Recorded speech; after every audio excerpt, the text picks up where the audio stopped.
Assalamualaikum warahmatullahi wabarakatuh. Yang terhormat Bapak M. Agus Triawan, Magister Teknik, selaku dosen pengajar mata kuliah praktek IoT. Nama saya Nadine Laurencia, kelas 5 CD dengan NPM 062230701484. Izin Pak, ingin mempresentasikan hasil kerja praktek IoT saya.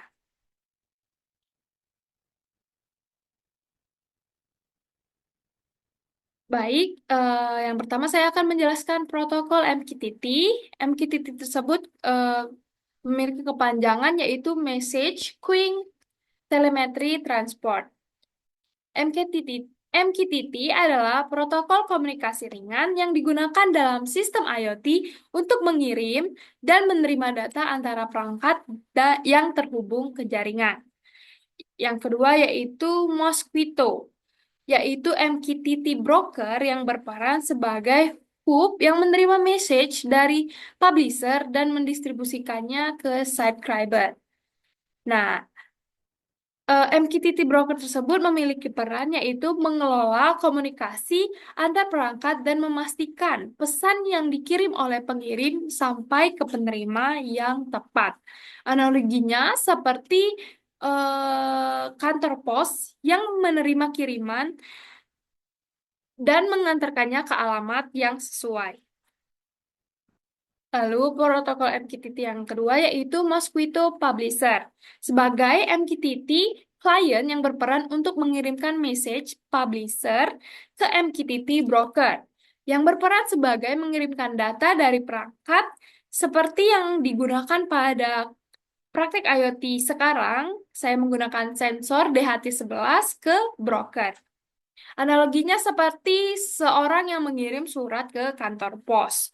Lalu Mosquito yang ketiga yaitu Mosquito Subscriber sebagai MQTT client yang berperan untuk menerima message atau subscriber dari MQTT broker yang berperan sebagai menerima data yang dipublikasikan oleh publisher dan menampilkan atau memprosesnya. Analoginya seperti penerima surat yang menunggu kiriman dari kantor pos.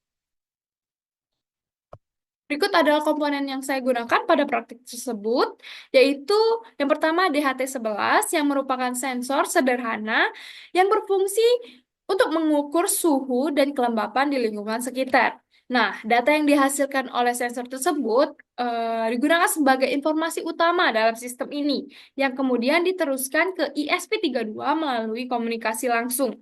Dalam perannya, DHT11 memberikan data real-time yang nantinya akan ditampilkan di dashboard Node-RED yang telah saya buat.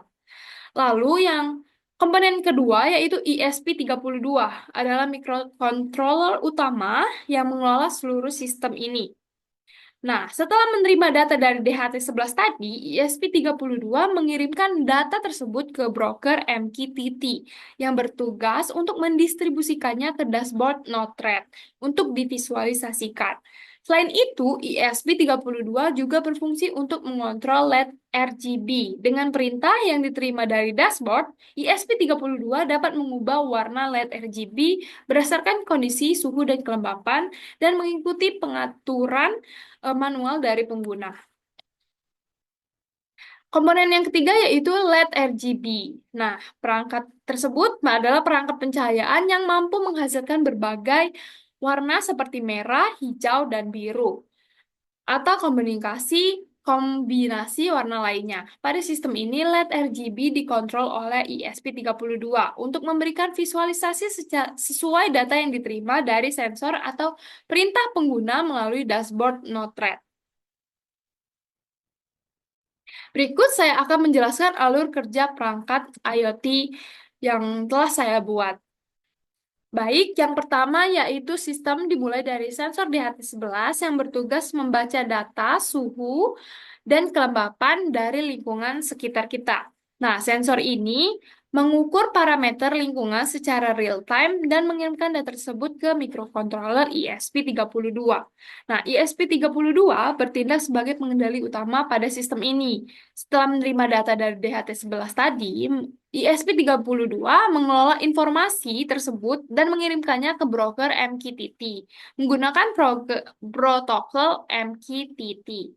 Broker ini berfungsi sebagai penghubung yang mendistribusikan data ke berbagai subscriber seperti dashboard Node-RED dan juga LED RGB.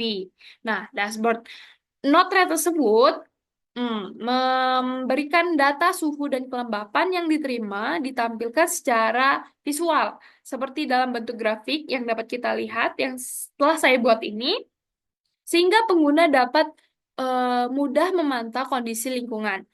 Nah, selain itu juga pengguna juga dapat mengontrol dan memberikan perintah melalui dashboard tersebut untuk mengendalikan warna dari LED RGB tersebut. LED RGB tersebut adalah subscriber lain. Jadi subscriber tersebut di sini ada dua, yaitu Node Red, dashboard Node Red, dan juga LED RGB. Nah, yang dapat dikendalikan oleh ISP32. Nah, LED RGB tersebut menerima perintah dari dashboard yang diberikan pada dashboard Node-RED tersebut melalui broker MQTT. Nah, mengubah warnanya sesuai dengan perintah pengguna. Berikut adalah hasil demonstrasi hasil kerja praktek IoT yang telah saya buat. Selamat menyaksikan. Baiklah, di sini saya akan mendemonstrasikan hasil kerja praktek UAS saya. Nah, jadi yang pertama-tama kami menggunakan sensor DHT11 yang bertugas untuk membaca suhu dan kelembapan. Lalu ada broker MQTT untuk sebagai penghubung data dari sensor ke dashboard dan LED. Kemudian ada dashboard Node-RED untuk menampilkan suhu, kelembapan, dan menyediakan kontrol untuk LED RGB tersebut. Lalu LED RGB tersebut akan menyala dan berubah warna sesuai perintah dari dashboard tersebut. Lalu sensor DHT tersebut akan membaca suhu dan kelembapan di ruangan.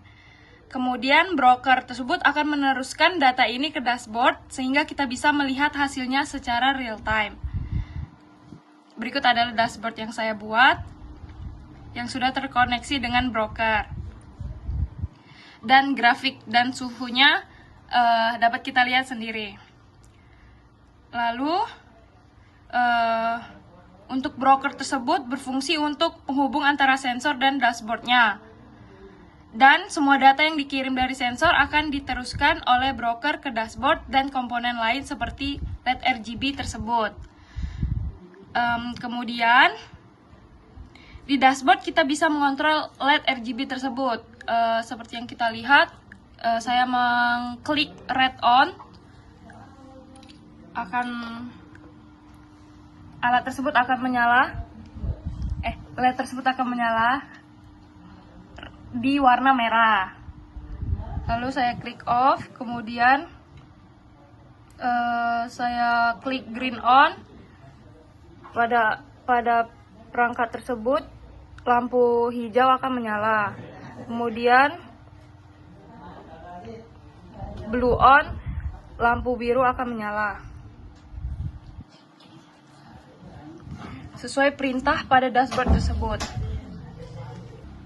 Jadi kesimpulannya adalah sistem ini bisa membaca data suhu dan kelembapan yang ditampilkan dari dashboard tersebut dan memberikan kontrol untuk LED RGB. Semua komponen bekerja sama melalui protokol MQTT dengan broker sebagai penghubung utama. Sekian dari saya, terima kasih. Baiklah, terima kasih telah menyaksikan hasil demonstrasi saya. Kita lanjut. Dari hasil praktek IoT saya tersebut dapat kita tarik kesimpulan, yaitu sistem IoT ini dirancang untuk memantau suhu dan kelembapan secara langsung, serta mengontrol LED RGB dari jarak jauh menggunakan protokol MQTT. Peran ISP32 sebagai publisher memungkinkan pengiriman data dari sensor DHT11 ke broker. Sementara sebagai subscriber, ESP32 menerima instruksi dari broker untuk mengatur LED RGB. Integrasi ini menciptakan solusi yang efektif untuk monitoring lingkungan dan pengendalian perangkat secara real time. Baik, mungkin itu saja yang dapat saya sampaikan di presentasi saya tersebut. Saya meminta maaf apabila saya terdapat salah kata dan salah perilaku. Dan saya juga berterima kasih karena telah diberi kesempatan untuk mempresentasikan hasil kerja praktek IoT saya. Dan terima kasih atas perhatiannya.